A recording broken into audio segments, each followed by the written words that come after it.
um embargo total ao petróleo, e não só é o que Donald Trump promete ao ditador russo Vladimir Putin. Já no dia 14 de julho, Donald Trump fará uma declaração urgente anunciada sobre a Rússia.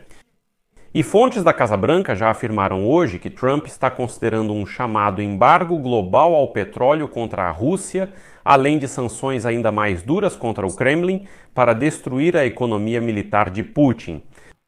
E nesse contexto, ficou conhecido quando finalmente o Senado do Congresso dos Estados Unidos da América aprovará o projeto de lei sobre as sanções infernais contra Putin, promovido pelo grande amigo de Donald Trump, o republicano Lindsey Graham. Mas isso ainda está longe de ser tudo. Meu nome é Alexei Petty, hoje é 12 de julho. Aprofundemos a análise sobre a imposição de sanções severas contra a Rússia pelos Estados Unidos. Mas antes de começarmos, peço que você se inscreva neste canal, deixe um like, escreva qualquer comentário e não se esqueça de se inscrever no meu canal do Telegram. O link está na descrição deste vídeo. Lá publicamos notícias em tempo real assim que chegam. Então, a publicação, citando suas fontes, escreve que o crescente descontentamento com o Kremlin pode finalmente dar ao Congresso dos Estados Unidos da América a oportunidade de aprovar novas sanções contra a Rússia. E Trump está seriamente disposto a apoiar até mesmo um embargo total ao petróleo. E aqui a publicação lembra que os apelos do presidente da Ucrânia, Vladimir Zelensky, para que os Estados Unidos punam economicamente a Rússia, não tiveram grande efeito desde que o presidente Trump voltou à Casa Branca. E aqui, para lembrar, vou citar Zelensky.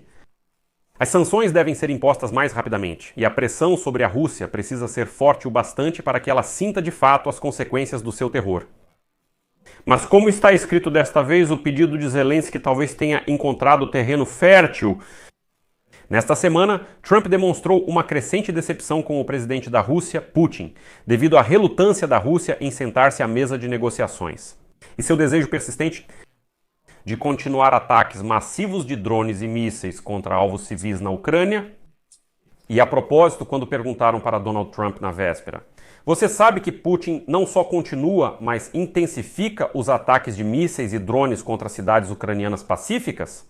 E o que é que você pretende fazer a respeito disso? Trump declarou que sabe muito bem o que está acontecendo. Mas esperem até segunda-feira, 14 de julho, e então eu vou contar como vamos reagir a tudo isso. Tipo, vocês vão ver tudo na segunda-feira. O presidente dos Estados Unidos da América, que no passado, aliás, era tão fascinado por seu colega russo, Putin, até agora se recusava a impor novas restrições econômicas contra Moscou. Bem, a Casa Branca, ao que parece, ainda está convencida de que o Kremlin realmente quer a paz, apesar de ele constantemente encontrar motivos para não concordar com o cessar-fogo. Sem falar em negociações adequadas. Bem, na terça-feira, a insatisfação de Trump veio à tona. Se querem saber a verdade, Putin joga um monte de merda em cima da gente. Foi isso que Trump declarou em uma reunião televisionada com os principais membros do gabinete de ministros. Eis a citação dele. Ele sempre é muito gentil, mas como se viu, tudo isso é inútil. E essa irritação de Trump em relação a Putin indica que o apoio ao projeto de lei bipartidário que está sendo preparado no Congresso dos Estados Unidos da América e que é muito importante para endurecer as sanções, talvez esteja realmente crescendo. Esse projeto de lei inédito incluirá medidas adicionais contra países que negociam com a Rússia. No mês passado, Trump chamou esse projeto de lei proposto por Lindsey Graham e Blumenthal de muito severo. Mas na terça-feira desta semana, ele afirmou que agora está analisando isso de forma muito cuidadosa. Ainda mais importante, no mesmo dia, o senador republicano Lindsey Graham, um dos coautores desse projeto de lei, declarou que Trump, abre aspas, me disse que é hora de agir, então nós vamos agir. Espera-se que o projeto de lei seja apreciado pelo Senado dos Estados Unidos da América até o final deste mês.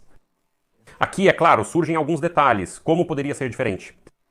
Como afirmam no Senado, o texto do projeto de lei ainda precisa ser revisado. Na forma atual, o documento não dá ao presidente dos Estados Unidos da América flexibilidade suficiente para aplicar sanções sem considerar a posição do Congresso. E Trump exige que a palavra final seja sempre dele. E agora mesmo, a Casa Branca está trabalhando com os autores desse projeto de lei para dar a Donald Trump mais liberdade na aplicação dessa lei após sua aprovação pelo parlamento americano. E o representante do senador Lindsey Graham, um dos dois autores do projeto de lei, informou que o documento provavelmente começará a ser analisado, infelizmente, não antes de 21 de julho, porque agora o Congresso tem algumas prioridades mais importantes. No entanto, já em agosto, uma das casas do Congresso entra em recesso, então o tempo para aprovar a lei será extremamente limitado. E é preciso entender que, se não conseguirem até agosto, só vão voltar em 9 de setembro. Enquanto isso, os aliados dos Estados Unidos aguardam ansiosamente a segunda-feira, já que Trump prometeu fazer nesse dia algum grande e muito importante anúncio sobre a Rússia. No entanto, eles ainda têm dúvidas sobre se Donald Trump realmente desistiu de tentar estabelecer algum tipo de boa relação com a Rússia. E até que ponto ele está de fato disposto a colocar em prática o projeto de lei de Lindsey Graham. Lembro que, ainda em março, na verdade, o senador republicano Lindsey Graham e seu colega democrata Richard Blumenthal prepararam um projeto de lei bipartidário sobre novas sanções severas contra a Rússia. Essas sanções podem privar totalmente a Rússia de receitas da exportação de recursos energéticos, incluindo petróleo, gás, urânio, entre outros. O projeto de lei prevê a introdução de tarifas de 500% sobre a importação para os Estados Unidos da América de produtos de países que compram recursos energéticos russos. Ou seja, a lógica do projeto de lei é que os compradores de petróleo e gás russos preferirão, no final das contas, mudar para fornecedores alternativos, o que lhes custará muito menos, muito mais barato do que a perda total do mercado americano.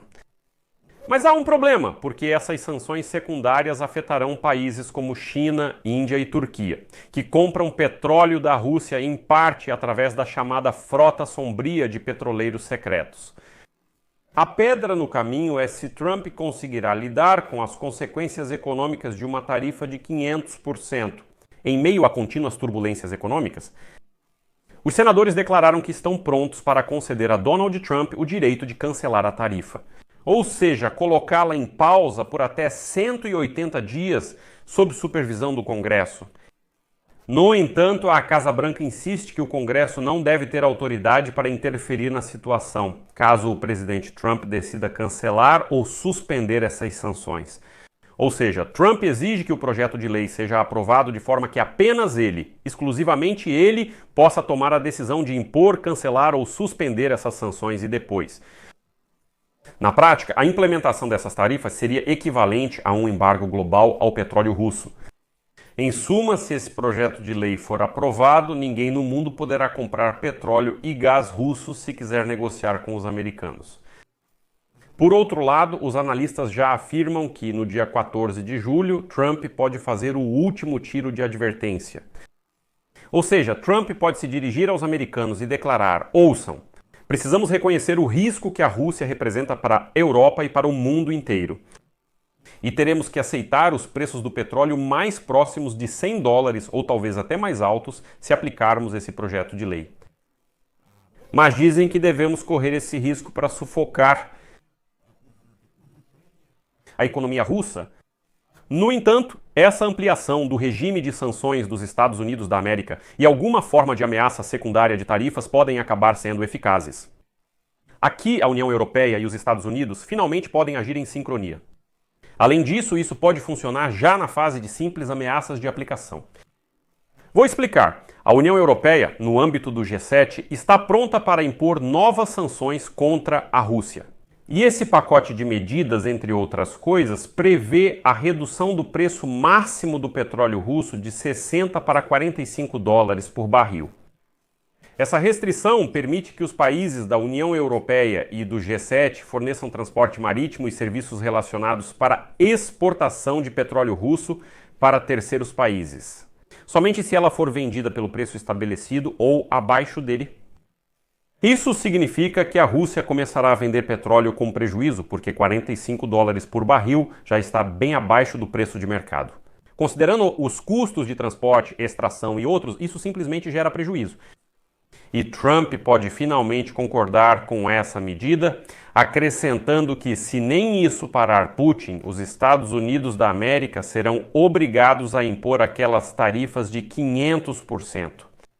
Além disso, é claro, são necessárias algumas mudanças radicais no sistema de controle do regime, permitindo negar o acesso aos mercados financeiros e de seguros britânicos e europeus. Se alguns portos estrangeiros não cumprem os padrões de inspeção de navios, isso já é uma luta contra a frota sombria. Isso poderia aumentar a confiança de que os portos não estão permitindo a passagem do petróleo russo que não atende às novas regras. Simplificando, se algum país violar as regras, comprar petróleo russo do mercado negro e, Deus me livre, ainda por cima acima do preço máximo estabelecido, ele automaticamente perde o acesso aos serviços europeus. Já os americanos, nesse momento, podem, como se diz, erguer sua espada de sanções não sobre os russos, mas sobre aqueles países que continuarem comprando recursos energéticos russos. E tudo isso pode criar uma atmosfera de intimidação, quando, na verdade, mesmo sem a imposição de tarifas rígidas, alguns países decidam agir preventivamente. Enfim, distanciar-se ainda mais dos russos. Mas, de qualquer forma, todos nós estamos esperando o pronunciamento de Trump em 14 de julho, então vamos ver o quanto sua última declaração corresponde às suas ações. Por enquanto, deixarei reticências aqui. Deixe sua opinião e suas conclusões nos comentários deste episódio, inscreva-se no canal, ative o sininho e não se esqueça de deixar seu like.